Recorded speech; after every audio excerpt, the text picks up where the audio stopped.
সুপ্রিয় দর্শক, আসসালামু আলাইকুম। আপনাদের সবাইকে স্বাগত জানাচ্ছি এখনকার আলোচনায়। আপনাদের সঙ্গে আছি আমি সিরাজুল ইসলাম। দর্শক, একজন আমেরিকান সেনাকে দুনিয়া থেকে বিদায় করতে পারলে অথবা জীবিত বা মৃত অবস্থায় ধরে দিতে পারলে 30,000 মার্কিন ডলার পুরস্কার ঘোষণা করা হয়েছে। এদিকে ইরানের সামরিক বাহিনীর জেনারেল স্টাফ মেজর জেনারেল আমির হাতামি তিনি বলেছেন, হরমুজ প্রণালী এলাকা থেকে আমেরিকাকে তাড়িয়ে দেওয়া হয়েছে এবং আর তারা কখনো ফিরতে পারবে না, স্থায়ীভাবে তাদেরকে বহিষ্কার করা হয়েছে। এদিকে মার্কিন প্রেসিডেন্ট ডোনাল্ড ট্রাম্পকে একজন বিভ্রান্ত ও পরাজিত ব্যক্তি হিসেবে উল্লেখ করেছেন জেনারেল আমির হাতামি। এদিকে ইরানের একজন শীর্ষ পর্যায়ের সামরিক কর্মকর্তা, যিনি এই যুদ্ধের বিষয়ে অনুসন্ধান কমিটির প্রধান ব্রিগেডিয়ার জেনারেল সাইয়েদ মোহাম্মদ বাকির জাদে, তিনি বলেছেন কাতারের হাতে ইরানের 3 পাইলট আটক আছে এবং তাদেরকে সরেজমিনে পরিদর্শন করার অনুমতি দেওয়ার আহ্বান জানিয়েছেন তিনি কাতারের প্রতি। কিন্তু কাতার বলছে ইরানের কোনো পাইলট কাতারের হাতে বন্দী নেই। ব্যাপারটা নিয়ে বেশ একটা জটিল অবস্থা তৈরি হচ্ছে মনে হচ্ছে। এদিকে ইরান এবং মধ্যপ্রাচ্যের যে পরিস্থিতি, এই যুদ্ধকে কেন্দ্র করে মার্কিন প্রেসিডেন্ট ডোনাল্ড ট্রাম্পের জনপ্রিয়তায় মারাত্মক রকমের ধস নেমেছে। নতুন এক জরিপে দেখা যাচ্ছে আগামী নভেম্বরে যে মিড টার্ম ইলেকশন আছে, সেই ইলেকশনে 55% ভোটার ট্রাম্পের বিপক্ষে ভোট দিয়েছেন এবং গত মাসের যে অবস্থা ছিল তার চেয়ে 8% আরো ডাউন হয়েছে, পতন হয়েছে জনপ্রিয়তার। অর্থাৎ ডোনাল্ড ট্রাম্প মারাত্মক রকমের চ্যালেঞ্জের মুখে এখন আগামী মিড টার্ম ইলেকশনের জন্য। সুপ্রিয় দর্শক, এই বিষয়গুলো নিয়েই মূলত আজকের ভিডিওতে আমি আলোচনা করার চেষ্টা করব। আশা করি আপনারা সবাই শেষ পর্যন্ত সঙ্গে থাকবেন, আর ভিডিও ভালো লাগলে লাইক কমেন্ট শেয়ার করবেন এবং চ্যানেলটি সাবস্ক্রাইব করে সাথেই থাকবেন। দর্শক, প্রথমে বলি, ইরানের সামরিক বাহিনীর জেনারেল স্টাফ মেজর জেনারেল আমির হাতামি তিনি একসময় ইরানের প্রতিরক্ষা মন্ত্রী ছিলেন। প্রেসিডেন্ট রুহানির আমলে তিনি প্রতিরক্ষা মন্ত্রী ছিলেন। তিনি বলেছেন, তার মানে খুবই গুরুত্বপূর্ণ কর্মকর্তা মেজর জেনারেল। ইরানে এখনো পর্যন্ত সম্ভবত মেজর জেনারেলই সর্বোচ্চ র্যাঙ্ক। তো এই আমির হাতামি বলছেন যে একজন আমেরিকান সেনাকে হত্যা করতে পারলে, এটা আমি আমার কথা বলছি না, তার কথা বলছি, তিনি বলেছেন, আমির হাতামি বলেছেন যে একজন আমেরিকান সেনাকে হত্যা করতে পারলে 30,000 ডলার পুরস্কার দেওয়া হবে। আর যদি একজন আমেরিকান সেনাকে ধরে দেওয়া হয় তো একই পরিমাণ পুরস্কার। তো আর একজন আমেরিকান সেনাকে যদি ধরে আনা হয়, ইরানের সামরিক বাহিনীর কাছে ধরে হস্তান্তর করা হয়, তাহলেও একই পরিমাণে পুরস্কার দেওয়া হবে। এখানে তিনি মজার আর একটা ঘোষণা দিয়েছেন যে এই যে হত্যার কাজটা অথবা ধরে আনার কাজটা, মার্কিন সেনাদেরকে আটক করার কাজটা, এটা যদি কোনো নারী করতে পারে তাহলে পুরস্কার হবে ডাবল। শুধু তাই না, যে অস্ত্র ব্যবহার করা হবে সেই অস্ত্রকে ইরানের সামরিক বাহিনী কিনে নেবে এবং ইরানের বিশেষ কোনো জাদুঘরে বিশেষ মর্যাদায় সেই অস্ত্র রাখা হবে। জেনারেল আমির হাতামির এই যে ঘটনা কিন্তু বিশ্বে তোলপাড় সৃষ্টি করেছে। এই ঘোষণার কারণে সম্ভবত মধ্যপ্রাচ্যে মার্কিন সেনাদের উপস্থিতি আরো বেশি নাজুক হয়ে গেল। মার্কিন সেনারা এখানে উপস্থিত থাকতে, অর্থাৎ এই অঞ্চলে মোতায়েন থাকতে খুব ভয়ের ভেতরে থাকবে। জেনারেল আমির হাতামি আরো বেশ কিছু কথা বলেছেন। তিনি মার্কিন প্রেসিডেন্ট ডোনাল্ড ট্রাম্পকে একজন বিভ্রান্ত ও পরাজিত ব্যক্তি হিসেবে উল্লেখ করেছেন। তিনি বলেছেন ডোনাল্ড ট্রাম্প কখন কি বলেন আর কখন কি করেন তার কোনো ঠিক ঠিকানা নেই, এবং ফ্যাক্ট হচ্ছে মার্কিন সেনারা মধ্যপ্রাচ্যে পরাজিত হয়েছে। আর ডোনাল্ড ট্রাম্পের যে বিভ্রান্তিকর কর্মকাণ্ড, এর জন্য তিনি তাকে একজন বিভ্রান্ত ব্যক্তি হিসেবে উল্লেখ করেছেন। একই সাথে জেনারেল আমির হাতামি তিনি আরো কিছু কথা বলেছেন। মার্কিন প্রেসিডেন্ট ডোনাল্ড ট্রাম্পের একটি বক্তব্যের প্রেক্ষাপটে বলেছেন, ডোনাল্ড ট্রাম্প যে হরমুজ প্রণালীকে নিজেদের বলে ঘোষণা দিতে চাইছেন, সেই ডোনাল্ড ট্রাম্প হরমুজ প্রণালী এলাকায় এসে তার ঠ্যাং ভেঙে দেবে ইরানের সামরিক বাহিনী। তিনি ঠিক ঠ্যাং বলেননি, বলেছেন পা ভেঙে দেবে, কিন্তু আমরা তো আপনি সাধারণ কথা বলি না যে একেবারে ঠ্যাং ভেঙে দেবো, সেই ঠ্যাং ভেঙে দেওয়ার মতোই কথা আসলে। তিনি বলেছেন যে ট্রাম্পের একেবারে পা ভেঙে দেবে। কারা? হরমুজ প্রণালীর যারা রক্ষক, হরমুজ প্রণালীর যারা রক্ষক। কারা রক্ষক?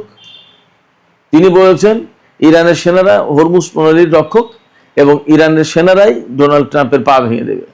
এই কথার ধারাবাহিকতায় মেজর জেনারেল আমির হাতামি তিনি বলছেন, যুদ্ধের প্রথম দিকেই মার্কিন বাহিনীকে হরমুজ প্রণালী এই এলাকা থেকে একেবারে বিতাড়ন করা হয়েছে, বিতাড়িত করে দেওয়া হয়েছে। একটা দিনের জন্যও যুদ্ধ শুরুর পরে মার্কিন সেনারা পারস্য উপসাগর এবং হরমুজ প্রণালীতে ঢুকতে পারেনি। শুধু তাই না, তিনি আরো গুরুগম্ভীর অত্যন্ত গুরুত্বপূর্ণ একটা তথ্য দিয়েছেন। তিনি বলেছেন আমেরিকা যে তাদের দ্বিতীয় বৃহত্তম বিমানবাহী রণতরী আব্রাহাম লিঙ্কন মোতায়েন করেছিল ভারত মহাসাগরে, এই জাহাজে অন্তত একবার ইরানের সেনারা হামলা চালিয়েছে, সফলভাবে হামলা করতে, আঘাত হানতে সক্ষম হয়েছে। গত 2-3 দিন আগে একটা খবরে বলা হচ্ছিল, আমি ওই অংশটা তখন আসলে এড়িয়ে গেছি যে ব্যাপারটা কি আমি ক্লিয়ার হতে পারিনি। সেই খবরে বলা হচ্ছিল যে আব্রাহাম লিঙ্কনের যে সমস্ত সংকট, ওয়াশরুমের সংকট, গোসলখানার সংকট, সাবান নেই, দুধ নেই, খাবার দাবার কম, এরকম নানাবিধ সংকটের কথা বলছিল। আরেকটা সংকটের কথা বলা হচ্ছিল যে এই জাহাজের ডেকে সমস্যা আছে। তো জাহাজের ডেকে কি সমস্যা এবং সেটার সাথে সেনাদের কি সম্পর্ক আমি সেটা বুঝতে পারছিলাম না।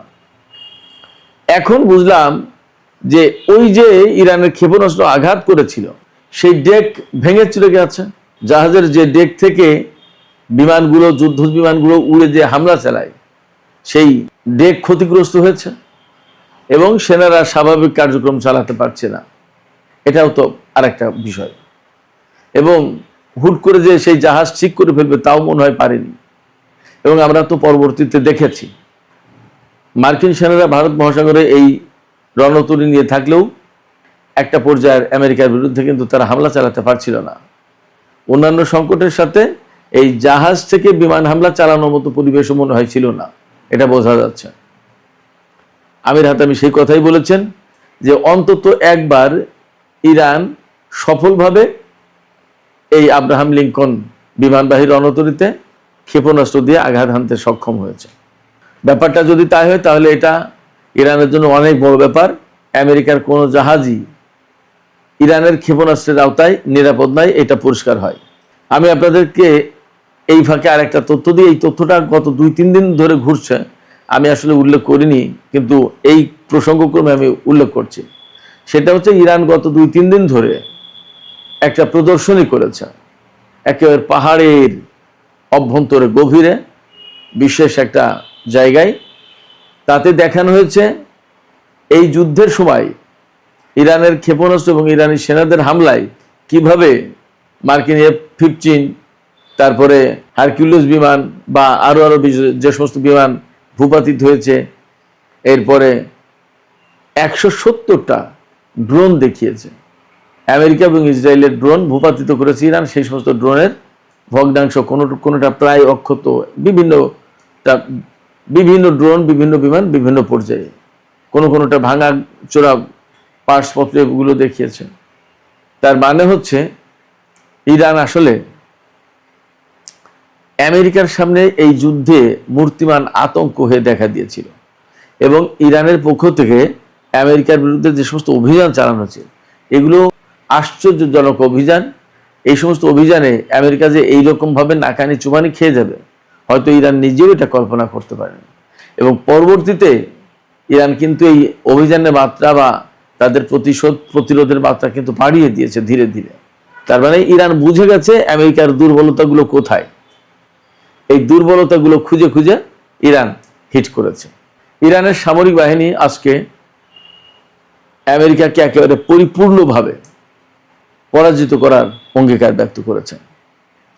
তারা বলেছেন, ইরানের সামরিক বাহিনী বলেছে যে মধ্যপ্রাচ্য অঞ্চল থেকে মার্কিন সেনাদের একদম চূড়ান্তভাবে চলে যাওয়ার এটা হচ্ছে রেড লাইন। এই অবস্থা পরিপূর্ণ করা না পর্যন্ত ইরান যুদ্ধ থামাবে না এবং আমেরিকার বিরুদ্ধে অভিযান চলতে থাকবে এবং মধ্যপ্রাচ্যে আমেরিকার কোনো সেনা থাকতে পারবে না। এইটা হচ্ছে ইরানের পক্ষ থেকে চূড়ান্ত ঘোষণা এবং চূড়ান্ত দাবি, চূড়ান্ত লক্ষ্য। এর মানে হচ্ছে, আমি যা মনে করছি, আমি বেশ কিছুদিন ধরেই বলেছি যে আমেরিকার সেনারা মধ্যপ্রাচ্যে থাকতে পারবে না এবং ইরান এখন সেই ঘোষণাই কিন্তু দিচ্ছে যে মধ্যপ্রাচ্য অঞ্চলে আমেরিকা থাকতে পারবে না, আমেরিকার সেনারা থাকতে পারবে না। এবং এই যে জেনারেল আমির হাতামি বললেন যে হরমুজ প্রণালী এলাকায় আমেরিকার সেনারা ঢুকতে পারেনি আর তাদের কখনো ঢুকতে দেওয়া হবে না, হরমুজ স্থায়ীভাবে আমেরিকা ইসরায়েলের জন্য নিষিদ্ধ হয়ে গেছে। এবং জাতীয় সংসদ থেকেও কিন্তু এই ধরনের একটা প্রস্তাব বা বিল পাশ করা হয়েছে। অতএব হরমুজ প্রণালী এলাকা এবং হরমুজ প্রণালীর আশপাশ টোটাল মধ্যপ্রাচ্য এর কোথাও আমেরিকার সেনাদের জন্য আসলে জায়গা রাখতে চাইছে না ইরান। তারা কতদিনে এই ঘোষণা, এই অঙ্গীকার বাস্তবায়ন করতে পারবে সেটা একটা দেখার বিষয়। সুপ্রিয় দর্শক, আমরা গতকালকে বলেছিলাম একটা ভিডিওতে যে ইরানের অন্তত 3 জন পাইলট কাতারে বন্দী রয়েছে। তারা মার্চের 2 তারিখে কাতারে বিমান হামলা চালাতে গিয়েছিল SU-24 মডেলের বিমান নিয়ে। বিমান হামলা চালিয়ে, বোমা হামলা চালিয়ে ফেরার পথে দুটো বিমানই কাতারি বাহিনী বা মার্কিন বাহিনীর হাতে বিধ্বস্ত হয় এবং তার ভিতরে একজন সেনা মারা যায় আর 3 জন সেনা আটক রয়েছে কাতারের কারাগারে। এটা ইরানের দাবি। এই দাবির পরে কাতার বলছে যে না, তাদের কাছে কোনো সেনা বা পাইলট আটক নেই এবং এই দাবিটা ঠিক না। এখন ইরানের পক্ষ থেকে এই যে যুদ্ধে যে সমস্ত ব্যক্তি নিখোঁজ টিখোঁজ হয়েছে এই সমস্ত ব্যাপারে অনুসন্ধান কমিটি গঠন করা হয়েছে সামরিক বাহিনীর পক্ষ থেকে। সেই অনুসন্ধান কমিটির প্রধান ব্রিগেডিয়ার জেনারেল সৈয়দ মোহাম্মদ বাকেরজাদে তিনি বলেছেন যে কাতারের ভেতরে ইরানের এই 3 পাইলট আটক আছে কিনা প্রয়োজনে আমরা সার্চ করতে যাই, আমাদেরকে সেই দেশে ঢোকার অনুমতি দেওয়া হোক, আমরা খুঁজি।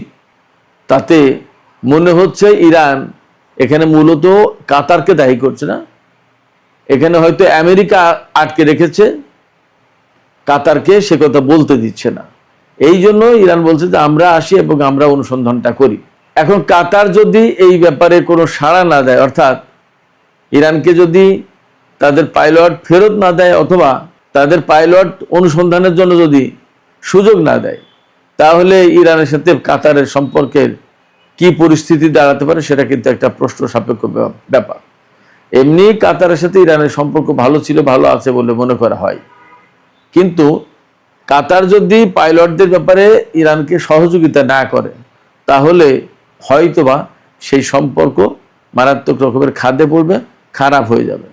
সুপ্রিয় দর্শক, আলোচনা শেষ করব।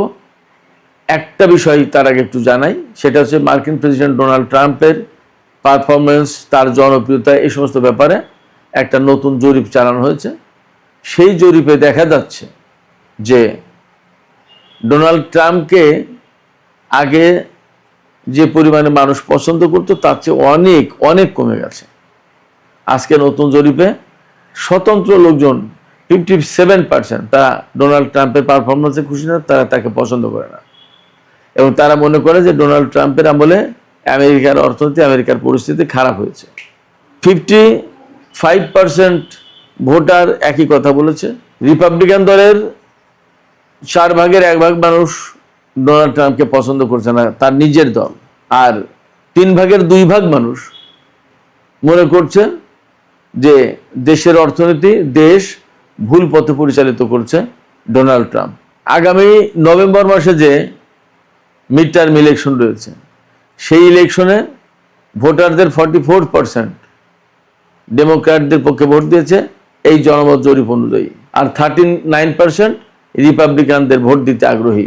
তার মানে রিপাবলিকান দলের ভরাডুবি হতে পারে নভেম্বরের মিড টার্ম ইলেকশনে, এটা এই জরিপ থেকে পরিষ্কার হচ্ছে। এই জরিপে সাকুল্যে 55% লোক ডোনাল্ড ট্রাম্পকে ডিসঅ্যাপ্রুভ করেছেন, বলছে যে তারা পছন্দ করেন না। এর মানে ইরান যুদ্ধ মার্কিন প্রেসিডেন্ট ডোনাল্ড ট্রাম্প এবং তার দল রিপাবলিকান পার্টির জন্য একটা বিপর্যয় ডেকে এনেছে, একথা মোটামুটি বলা যাচ্ছে। এখন সামনে নির্বাচন নভেম্বর মাসে, আরও বেশ কিছু সময় আছে বাকি। দেখা যাক এই সময়ের ভেতরে ডোনাল্ড ট্রাম্প কোনোভাবে তার জনপ্রিয়তা কিছুটা ফেরাতে পারেন কিনা। তা যদি না হয় তাহলে আসন্ন নির্বাচনে তার দল খুব খারাপ করবে, একথা বলাই যায়। সুপ্রিয় দর্শক, এখনকার আলোচনা এখানে শেষ করতে চাই। আলোচনা শেষের আগে আপনাদের কাছে মতামত জানতে চাই। ইরান যে ঘোষণা দিল যে তারা মার্কিন বাহিনীকে পরিপূর্ণভাবে পরাজিত না করা পর্যন্ত এই যুদ্ধ বন্ধ করবে না, এবং মার্কিন সেনাদের হত্যার ব্যাপারে ইরানের পক্ষ থেকে পুরস্কার ঘোষণা করা হয়েছে। এই ঘোষণাগুলো আসলে ইরানের সামরিক বাহিনী বাস্তবায়ন করতে পারবে বলে আপনারা মনে করেন? আপনাদের মতামত কমেন্টে জানাতে পারেন। আর ভিডিও ভালো লাগলে লাইক, কমেন্ট, শেয়ার করবেন এবং চ্যানেলটি সাবস্ক্রাইব করে সাথেই থাকবেন। দর্শক, এখনকার আলোচনা এখানে শেষ করতে চাইছি। আপনারা সবাই অনেক অনেক ভালো থাকুন। আল্লাহ হাফেজ। আসসালামু আলাইকুম। আশা করি সবাই ভালো আছেন। সম্মানিত ভদ্র মহোদয়গণ, সরাসরি খবর আপনাদের সামনে। সৌদি আরবের ভেতরে হুতিরা ধ্বংসযজ্ঞ চালিয়েছে। হ্যাঁ, সৌদি আরবের জেদ্দায় সৌদি আরবের যে অয়েল রিফাইনারি ছিল, হুতিরা তার উপর হামলা করেছে এবং এরপর যে ধ্বংসযজ্ঞ চালিয়েছে তা দেখার অবস্থায় নেই।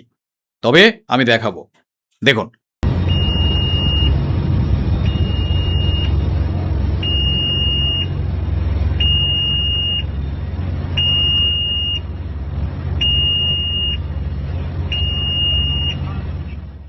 ঠিক এভাবেই হুতিরা ইয়েমেনের আল মখা পোর্টে হামলা চালিয়েছে, যা ইয়েমেন সরকারের নিয়ন্ত্রণে রয়েছে।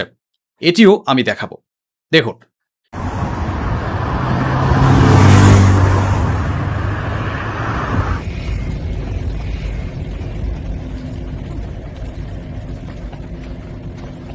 অন্যদিকে ইয়েমেন সরকার জানিয়েছে যে আমরা হুতিদের 15টি ড্রোন ভূপাতিত করেছি।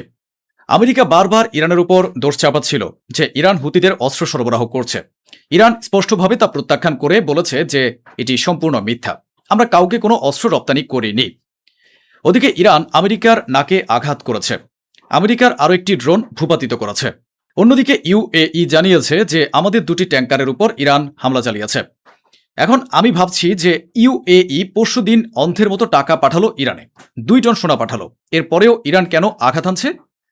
আল্লাহ সৌদি আরবের বিন সালমানকে হেদায়েত দান করুন। আমাদের বিনা কারণে কারো প্রতি কোনো ঘৃণা নেই, কিন্তু এরা এমন সব কাজই করছে। আল সাউদ রাজ পরিবারের সৌদি আরব শুরু থেকেই আমেরিকা ও ইসরায়েলের সাথে হাত মিলিয়ে আছে। তার প্রমাণ এই দেখুন।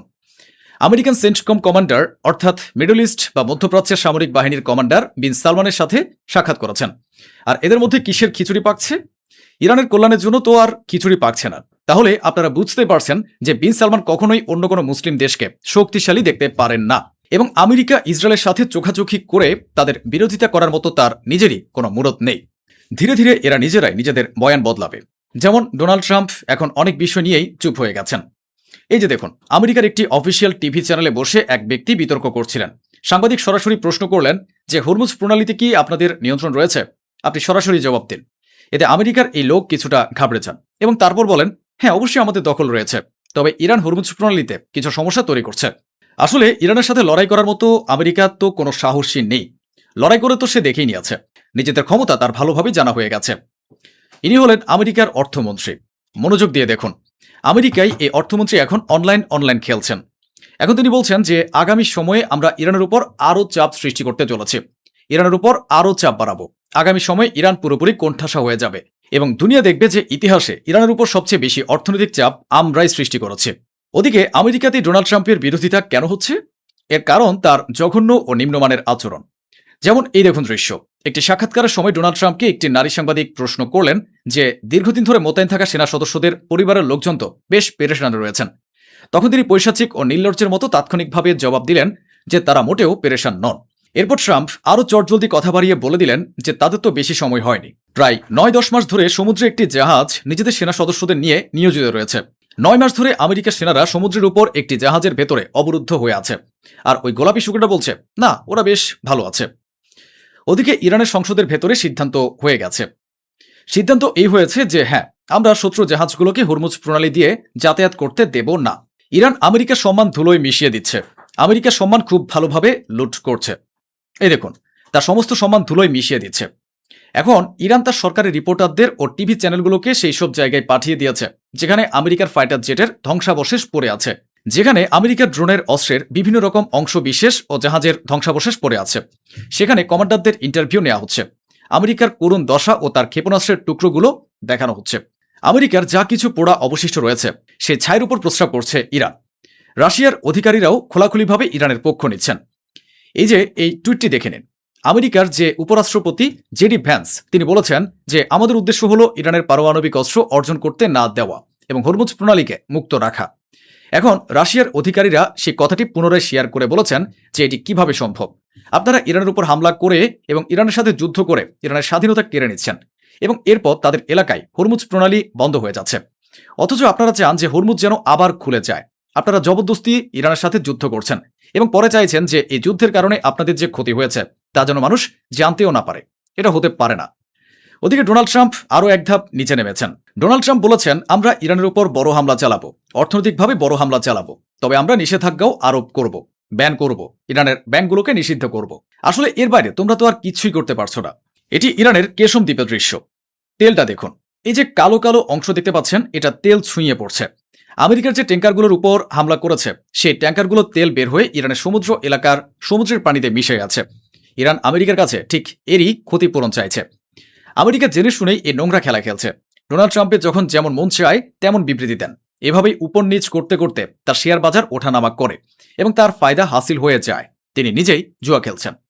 এখন আমেরিকার রাষ্ট্রপতি ডোনাল্ড ট্রাম্প যেভাবে হুমকি দিয়েছেন তারপর শুধু একবার হরমুজ প্রণালীর দিকে তাকিয়ে দেখুন।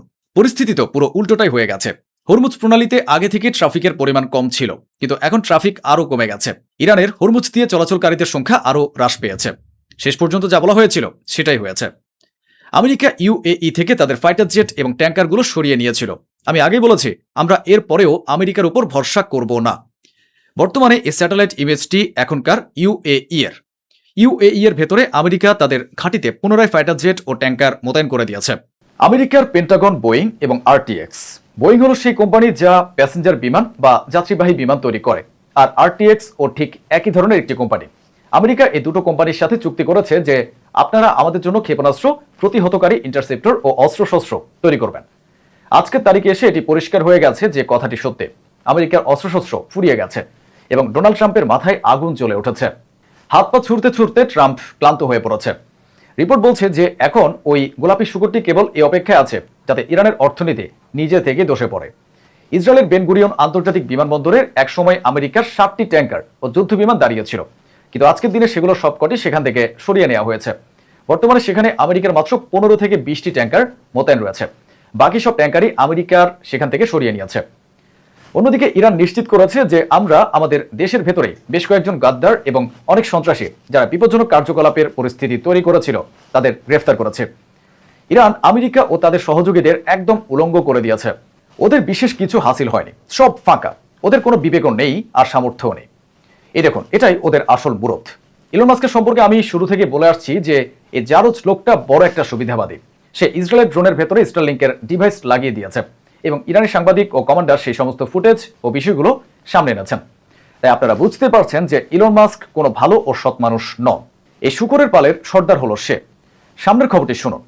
ইরানের সুপ্রিম লিডারের উপদেষ্টা বলেছেন যদি আমাদের শর্তগুলো মানা না হয় তবে আমরা শত্রুর এলাকার উপর বড় ধরনের আক্রমণ চালাবো। মোস্তফা খামেনির নতুন এই উপদেষ্টা এ হুমকি দিয়েছেন। অন্যদিকে আমেরিকা দাবি করেছে আমরা এ পর্যন্ত ইরানের 62টি জাহাজের গতিপথ ঘুরিয়ে দিয়েছে। ভদ্র মহোদয়গণ, ভারতীয়দের জন্য একটি বড় খবর। ব্রিক্স সম্মেলন নয়াদিল্লিতে অনুষ্ঠিত হতে চলেছে, যাতে ইরানও অংশগ্রহণ করবে। ইরানের রাষ্ট্রপতি পেজেশকিয়ানও ভারতে আসবেন, সবার সাথে দেখা করবেন, অবশ্যই দেখা করবেন। ইরানের শীর্ষ অধিকারীদের যাদের হরমুজ প্রণালীর সাথে যোগাযোগ রয়েছে এবং যারা শীর্ষস্থানীয় কমান্ডার, কানাডা তাদের উপর নিষেধাজ্ঞা আরোপ করছে এবং সেই নিষেধাজ্ঞার পরিধি আরও বাড়িয়ে দিয়েছে। যাদের উপর আগে থেকেই নিষেধাজ্ঞা ছিল তাদের উপর নিষেধাজ্ঞা আরও কঠোর করা হয়েছে। বলা হয়েছে যে এই ব্যক্তিরা হরমুজ প্রণালী বন্ধ করার প্রক্রিয়ায় জড়িত। নেতানিয়াহু মারাত্মকভাবে ফ্রাস্ট্রেটেড হয়ে পড়েছেন। বিশ্ববাসীর জন্য নেতানিয়াহুর ক্ষেত্রে সবচেয়ে বড় ধাক্কাটি হলো এই যে এখন ডোনাল্ড ট্রাম্প ইসরায়েলে আসন্ন নির্বাচনে নেতানিয়াহুকে আর সমর্থন করছেন না। ইয়েমেনের আল মোখা এলাকায় হুতিরা ইয়েমেনি সেনাদের উপর হামলা চালিয়েছে, যাতে ইয়েমেনের 6 জন সেনা নিহত হয়েছেন। খবর এও বেরিয়েছে যে ইসরায়েল সিরিয়ার উপর আক্রমণ চালাতে চলেছিল এবং একটি বড় হামলা। কিন্তু যখন ট্রাম্প এ বিষয়ে জানতে পারলো তখন বেচারা ফোন করলো, হুমকি দিল, ভয় দেখালো এবং ইসরায়েলের কাছে অনুরোধ জানালো, তখন ইসরায়েল সিরিয়ার উপর আক্রমণ স্থগিত রাখলো। ওদিকে ইসরায়েল তো ইসরায়েলি, এখানে না হলে অন্য কোথাও আজ আবারও লেবাননের উপর হামলা চালিয়েছে ইসরায়েল। এই দেখুন।